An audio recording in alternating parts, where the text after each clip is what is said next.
We're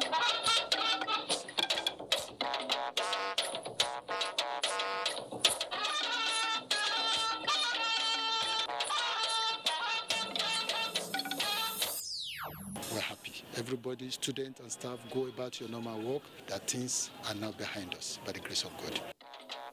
Security operatives rescue 6 University of Abuja abductees. I have my PVC. I will go and vote tomorrow.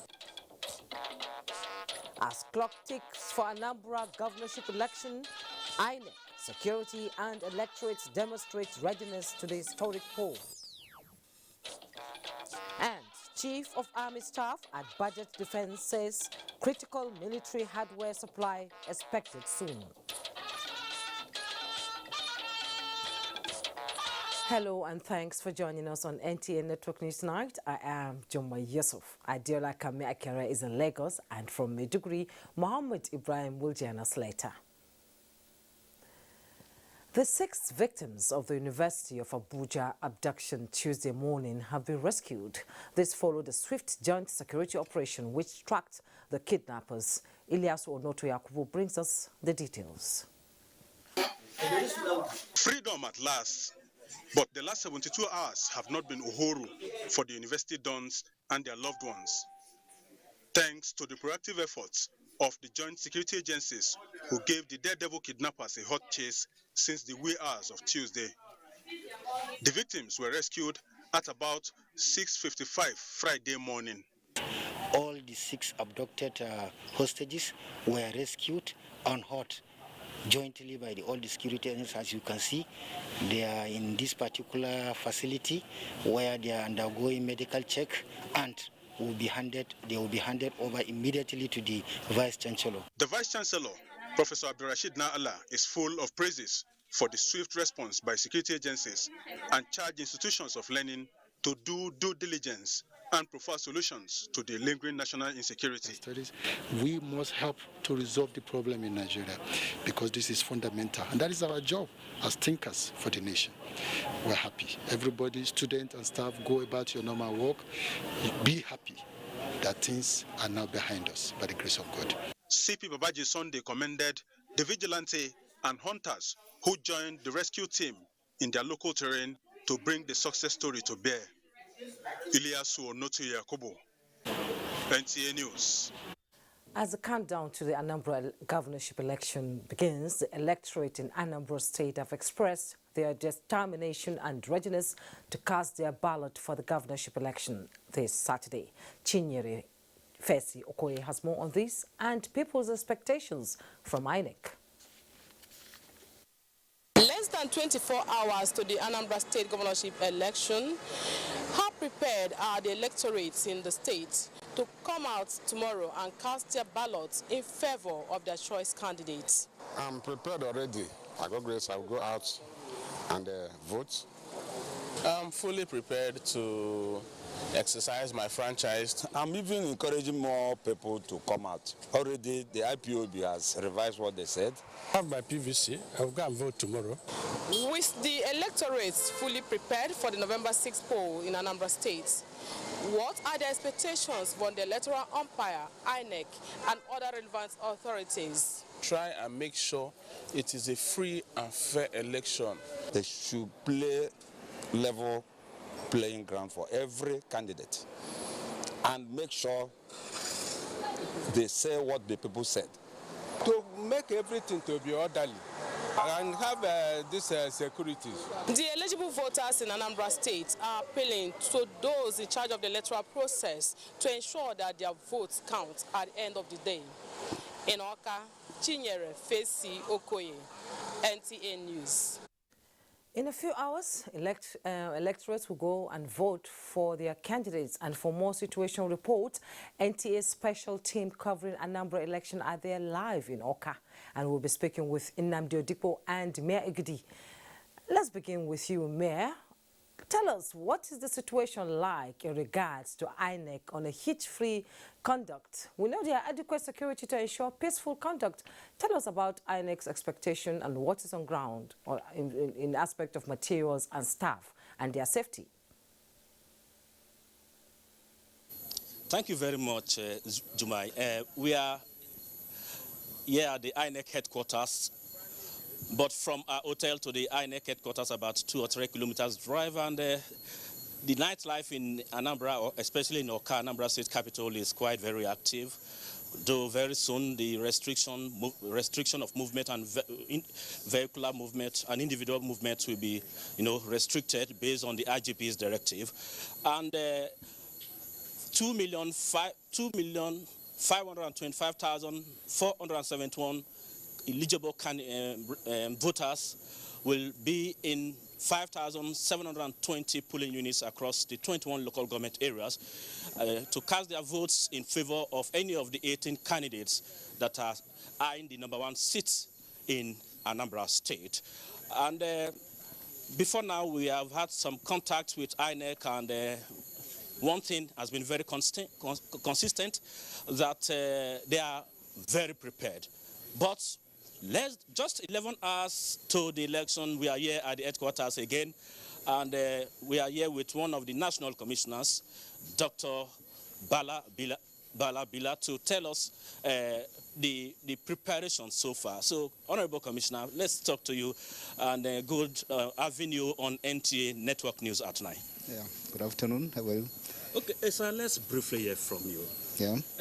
Beavers. This is the first time the major election, the Beavers, is being used. How comfortable is the Commission in terms of technical aspect? Yeah. The Beavers is a new technology, but it's also a very reliable technology. The features of it is that it has the power backup. It's about 6 hours. Then there is also another battery standby. It will last for about 8 hours. And apart from that, we also have reserve beavers that in case of malfunction, we can fall back into it. And we are really prepared in that area. Okay, but in terms of technicians, do you have any technician in place to probably in case of any malfunction? Yes, we have. Our people are well trained. The technicians are well trained. They are around. They are fully ready. They can immediately move in to correct any malfunction. In terms of security, people outside Anambra State thinks this place is something else in terms of security concerns. So what are the feelers you are getting from your men on the field across the 21 LGs? Well, first, before talking about feelers of our men in the field, we went around the local governments. We had contact, we interviewed people who moved, we saw how the work was going on, and I can assure you that anywhere we go, every place we visited, we had enough security, and they gave us some strong level of confidence. The confidence level is high, and we're happy. The security is good, it's perfect. Okay, thank you, Honorable Commissioner, for being with us on NTA News at 9. Thank you very much. Thank you. He's one of the honorable national commissioners supervising the Anambra governorship election. And just recently, a politician, one of the parties, called that there are speculations going on. Their candidate has stepped down, but they are disabusing the minds of every voter that all the 18 candidates for the election are on the race. No one has stepped down. No one has even collapsed fences or collaborations with any other party. So 18 of them are going to the poll. INEC is prepared. 11 hours to go. The clock is still ticking. Indeed, Mia, because from experts who are saying that the Anambra election is key to voter behavior, going into 2023. And in case, I'm going to say with you briefly, in case there's a low turnout of voters, on Saturday, what are the options open to INEC? Come again, please. I was asking, I said the Anambra election is key to voter behavior in the southeast region. And as INEC is there, security situation has been improved. In case of low voter turnout, what are the options open to INEC? Voters' turnout in the Nigerian democratic history has never been that impressive. The highest turnout we experienced was that of 1999 general election, just 35%. And even in 2019, out of the 84 million voters, not more than 34 million or slightly above came. So the issue of voters turnout, despite security challenges or not, has been very unappreciative. And but I think the turnout here, from my observation, will be okay slightly by the Nigerian standard for now. So the apprehension is not that much. At least people are going around, and the few people we talked to on the street today, they give us the assurance that they will be there and cast their ballot for a candidate of their choice. Okay, thank you, Mayor Ogidi. Let me join Inamdi now. Inamdi, it's a few hours to the elections. What is the atmosphere like?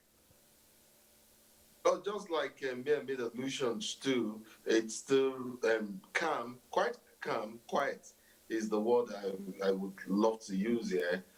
Parts of the city that we've been monitoring in the last 12, 14 hours have been the same substantially.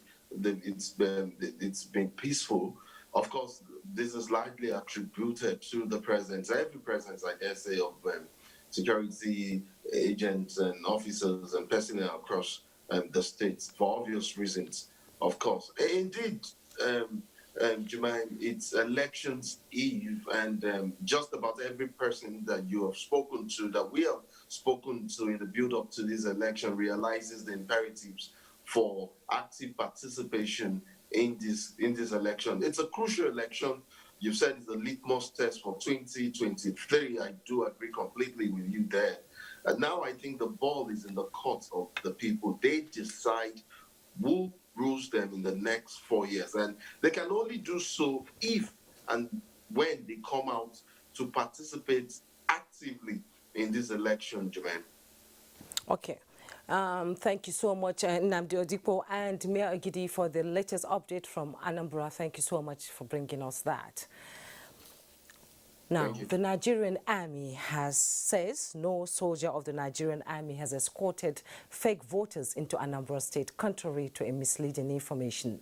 A statement by the Director, Army Public Relations, Brigadier General Oyema Nwachukwu, says buses in question were conveying INEC permanent and ad hoc staff for the election in Anambra State. The statement notes that the Federal Ministry of Information and Culture has corroborated this position and urged the public to disregard the fake report. General Nwachukwu said the duty of the Nigerian Army in Anambra State is security-related and in support of the Nigeria Police, which is the lead security agency in the security architecture of electioneering.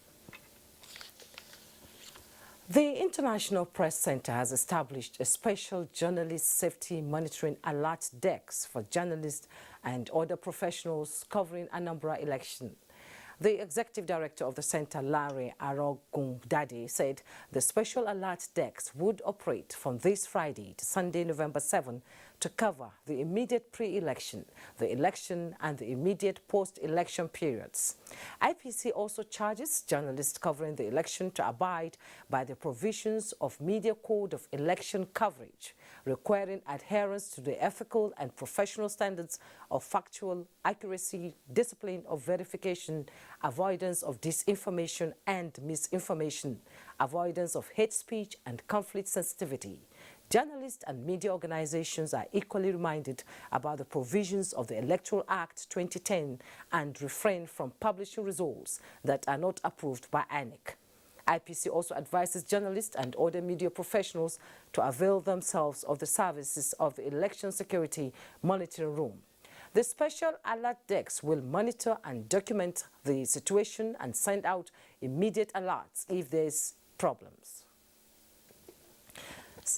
The chairman of the Independent National Electoral Commission, Professor Mahmoud Yakubu, says 100 billion naira has been proposed as first tranche allocation for the 2023 general election and off-season governorships election.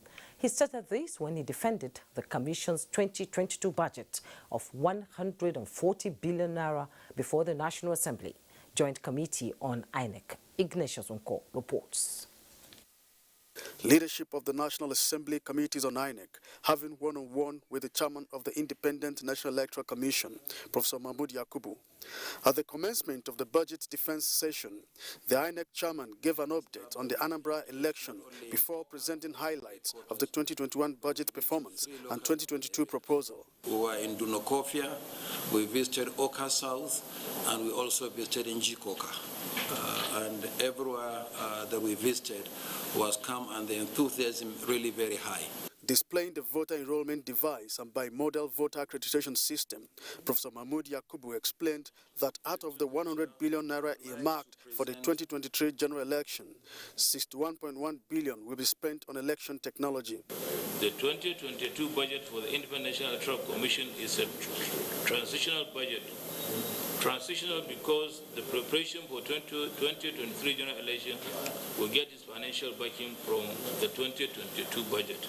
But we are confident that the INEC team is a round peg in a round hole and are capable of conducting free, fair, and credible elections anywhere in this country. The management of the Nigeria Extractive Industries Transparency Initiative defended its 2022 budget of 2 billion naira before the Senate Committee on Federal Character and Intergovernmental Affairs. And on capital, we have 341.3. So far, 295.7 has been released. The committee also scrutinized 50.7 billion naira 2022 budget of the Federal Road Safety Corps. The sum of 1.609 billion has been remitted to the Consolidated Revenue Account as at 30th of September. I has left a legacy. All those that will come after him must follow footsteps. The committee described the proposed takeoff of the Federal Road Safety Corps Academy as remarkable. From the National Assembly, Ignatius Nkwo, NTA News. We'll take a break now. When we return, you're welcome back. The Chief of Army Staff, Lieutenant General Farouk Yahya, says the supplementary budget approved by the National Assembly enabled the purchase of critical military hardware supply, of which is being expected soon. But he says the armed forces should be removed from the budget envelope system in order to adequately address pressing demands. National Assembly correspondent Lami Ali reports on the budget defense session of the House Committee on Army. It is a major component of Nigeria's defense infrastructure for internal peace and against external aggression. The Army Chief at this interaction with the House Committee to look at financial allocation for 2022 dwells on the essence of adequate financing to further give traction to efforts at tackling challenges of insecurity. Relevant training, good administrative support, provision of needed weapons and platform, among others, are all essential success factors. Proposing 28 billion as capital for the Army in 2022 budget is very inadequate. Meanwhile, the House Committee on Reformatory Institution was with the Controller General of Nigerian Correctional Service for the 2022 budget defense. The federal government, it was made known, has increased the daily feeding amount for inmates from 450 to 750 naira in next year's budget. From the National Assembly, Lami Ali, NTA News. President Muhammadu Buhari has expressed deep shock over the killing of 69 people in Niger Republic by insurgents on the country's border with Mali and Burkina Faso. President Buhari described the attack on innocent people, including a mayor in Niger Republic, as a disturbing setback to the regional efforts to stem terrorist activities that have caused massive destructions. He said he told his counterpart, Mohamed Bazoum, that all African leaders must leave no stone unturned to frustrate and defeat these common enemies of humanity. He prays that the souls of the victims rest in peace and prays God comfort their family.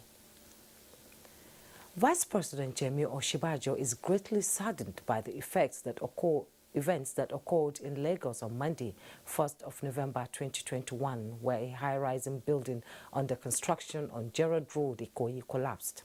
The Vice President condoles with the families and relatives of all those who have died, the injured, and those affected in the collapse. He considers this painful loss of lives a horrible tragedy. A statement by Laulu Akande, the Senior Special Assistant to the President on Media and Publicity Office of the Vice President, indicates that the attention of the Vice President is drawn to a false report by Sahara Reporter that the VP owns the land upon which the collapsed building in Ikoyi stood. This, the statement said, is not true. The Vice President does not own and has never owned the land and has never been involved in any shape or form in the development of these and any other land since he became Vice President. It emphasized that at no time whatsoever did the Vice President buy any piece of land from Chief Michael Adeojo or entered into any transaction for the sale of land or other piece of land from Chief Adeojo or anyone.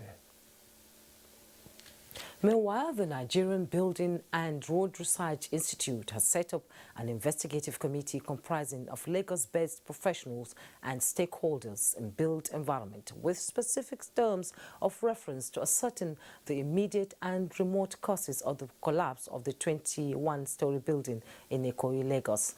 The building collapse team from the Institute's National Laboratory Complex in Ogun State has already visited the site to collect samples which will be subjected to laboratory investigations and analysis. The Institute says the assignment is neither a probe nor an investigation of persons or organizations, but rather an established practice designed to provide a case history-based technical report that is enshrined in scientific and engineering principles to provide new knowledge and information to forestall future occurrences. The Institute condoles with the families of the victims of this avoidable disaster and prays for a safer working environment for all in the built environment. Now, as the search for more bodies from the rubble of the collapsed building at Gerrard Road, Ikoyi continues, about 32 families have come forward to report cases of missing persons. The Lagos State Commissioner of Information, Benga Omochicho, disclosed this while briefing journalists on the ongoing search and rescue operations mounted at the site. Adeni Taiwo completes the report. Since the information center was set up by the Lagos State government to collate details about victims of the collapsed building, affected families have used the platform to ask questions as well as provide answers. As at Thursday afternoon, only 19 families came forward to report cases of missing persons.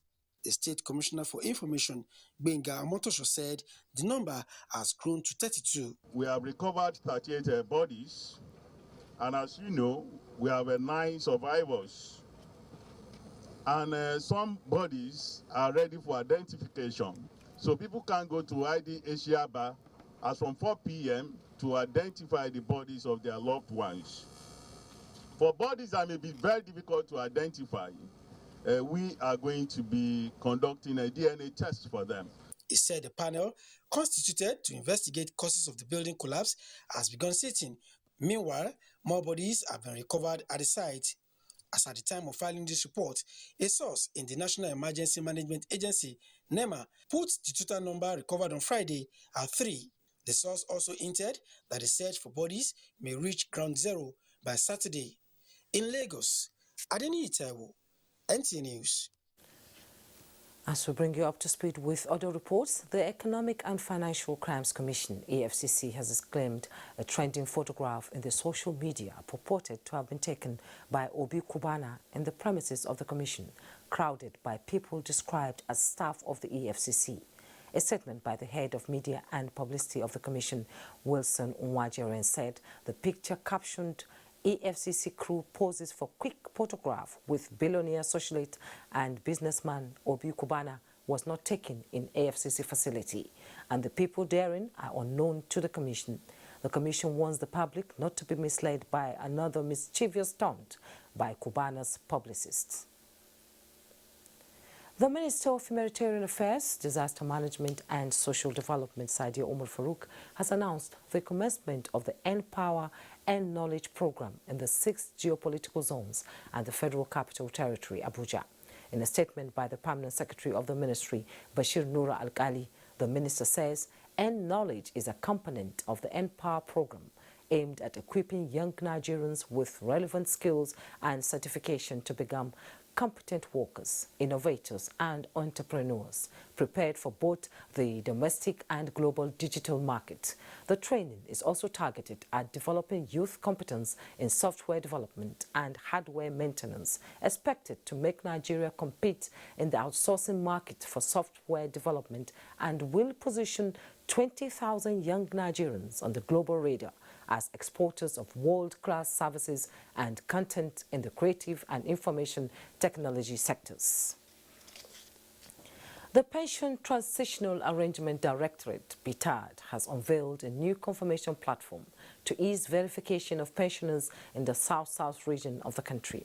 The pilot phase of the project was undertaken in Uyo, Akwa Ibom State during a stakeholders forum. Clement Barbecue reports.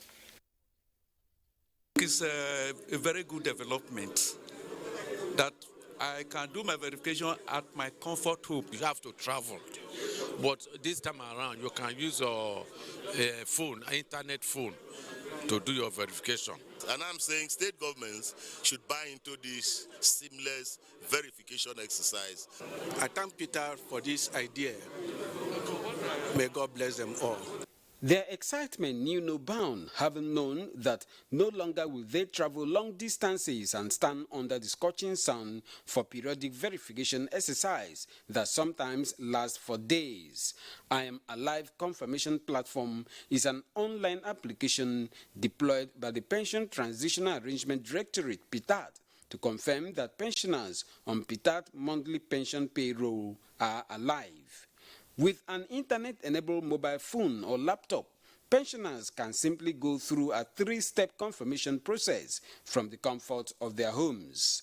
50,000 of the pensioners are expected on the first phase of the scheme. So having gotten them verified now, we have to continue to be sure that they are alive. So we are looking for how to make it convenient for them, user-friendly, something they can do from the comfort of their homes to assure us that they're still alive and eligible to continue to be on the payroll. I think it's a very gladdening experience for us to be moving further in the introduction of technology into various aspects of our national life, and especially this one that has to do with our senior citizens. Other issues bordering on welfare of the pensioners were also addressed at the 2 days South-South Stakeholders Forum. In Uyo, Clement Barkui, NTA News. Indeed, this is a huge relief for pensioners in Nigeria. You are watching NTA Network News. Adiola is in Lagos with more reports from that axis. Hello, Adiola.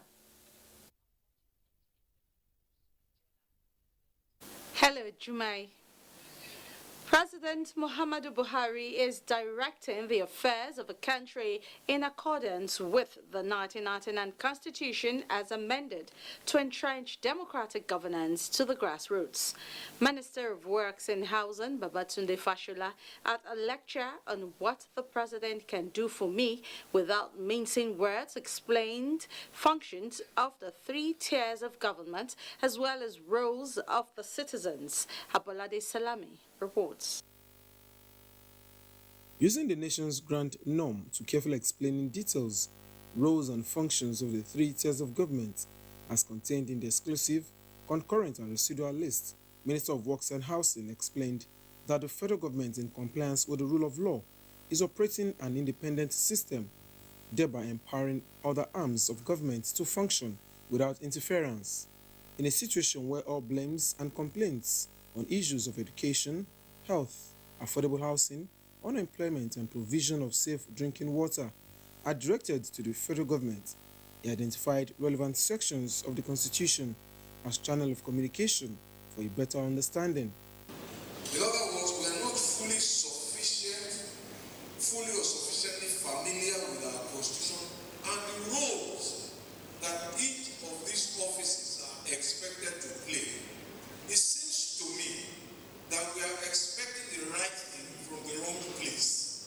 While taking advantage of the democratic system of government to challenge elected leaders on the dividend of democracy, the need to make it constructive has been agreed upon as the only best way to achieve development. It's made everybody to realize that there is division of labor, more or less, among the different types of government.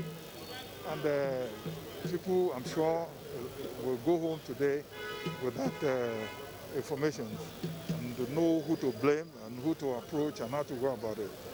In achieving a more safe environment devoid of all forms of social vices, Section 24 of the 1999 Constitution, as amended, was referenced, with a call on patriotic Nigerians to be selfless in pursuing peace and unity of the country. In Lagos, Abolade Salami, NTA News. As prelude to the deployment of 5G network in the country, the Nigeria Communications Commission (NCC) is engaging stakeholders on contents and grey areas of its draft information memoranda for 3.5 gigahertz technology services in the country.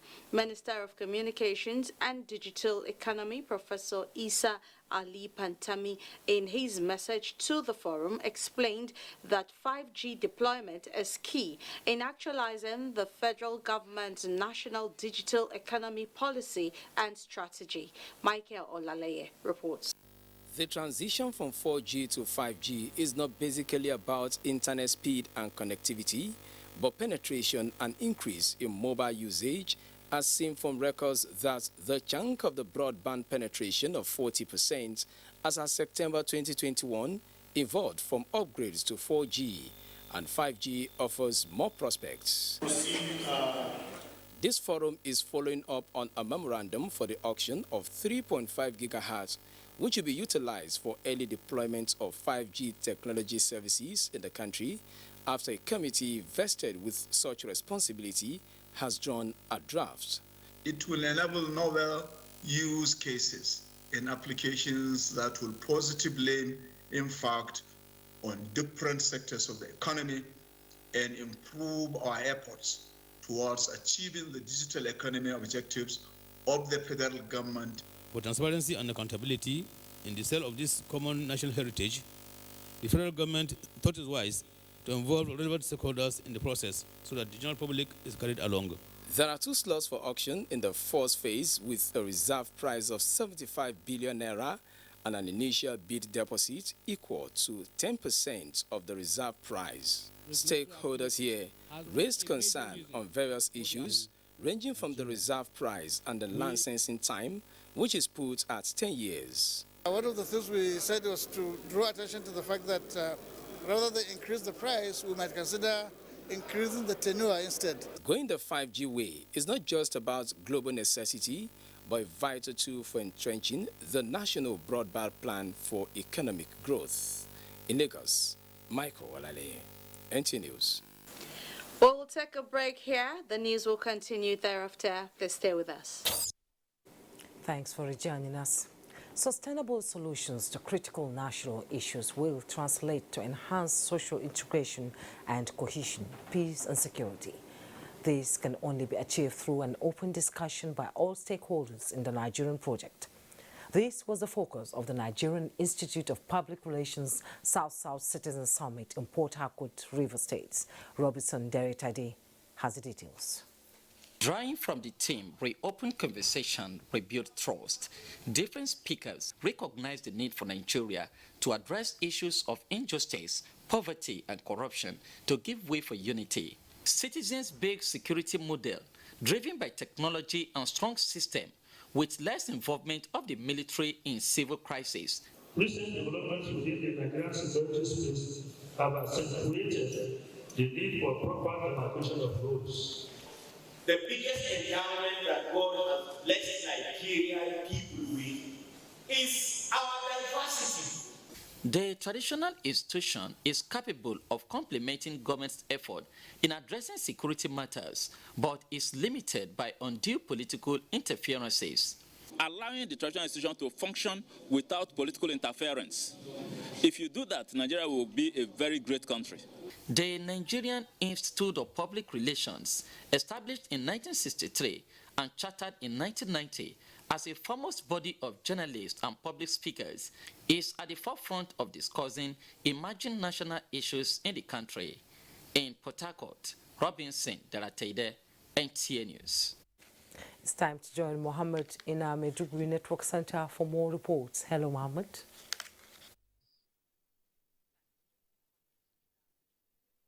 Thank you and welcome to Maiduguri.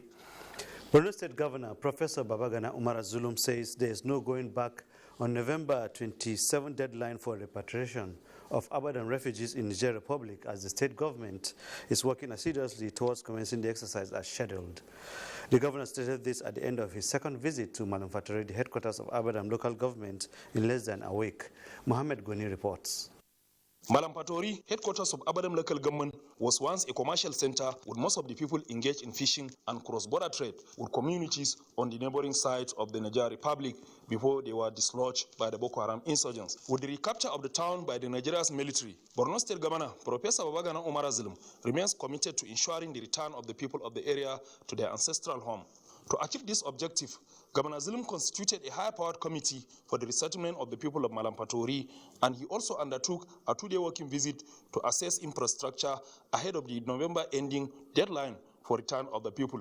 Professor Zulum had spent 2 days in Boso, Niger Republic, where Nigerian refugees from Abadam local government are taking refuge before proceeding to Malam Fatori, where he inspected destroyed public infrastructure such as local government secretariat, primary school, and the security of the town, in collaboration with the military and other security outfits for the clearance and reconstruction work to effectively commence. Governor Babagana Umar Zulum went to Malam Fatori with a huge number of policemen and hunters who remain there while the exercise is ongoing, assuring them that government will provide them with allowances and other incentives in addition to pocket money. These people are living in Niger Republic for the last 7 years. They have now exhausted all what they have. We are determined to ensure that Malam Fatori community are resettled on 27th of this month. The governor said government intends to return the people in pieces, giving them cash support for their livelihoods and to rebuild their houses. In Maiduguri, Mohammed Goni, NTA News. More than 17,000 surrendered Boko Haram fighters and accompanying persons are now in the custody of Nigeria's military forces. Theater Commander Joint Task Force Operation Hadinkai Major General Christopher Musa stated this during a visit to the headquarters of North-East Development Commission in Maiduguri, the Borno State capital. The report. The visit by the Theater Commander TC Operation Hadinkai was indeed a revelation of the magnitude of work that awaits federal and Borno State government as well as stakeholders on reintegration of over 17,000 surrendered Boko Haram elements in the state, with the number still rising. Major General Christopher Musa solicited the intervention of the North-East Development Commission to constitute a ministerial committee to manage the high number of those surrendered in areas of feeding and other humanitarian needs, and advised that government needs to be proactive to stop plans by ISWAP to recruit those surrendering, mostly from the Shekau faction of the insurgency. We are clocking almost 17,000 that have surrendered.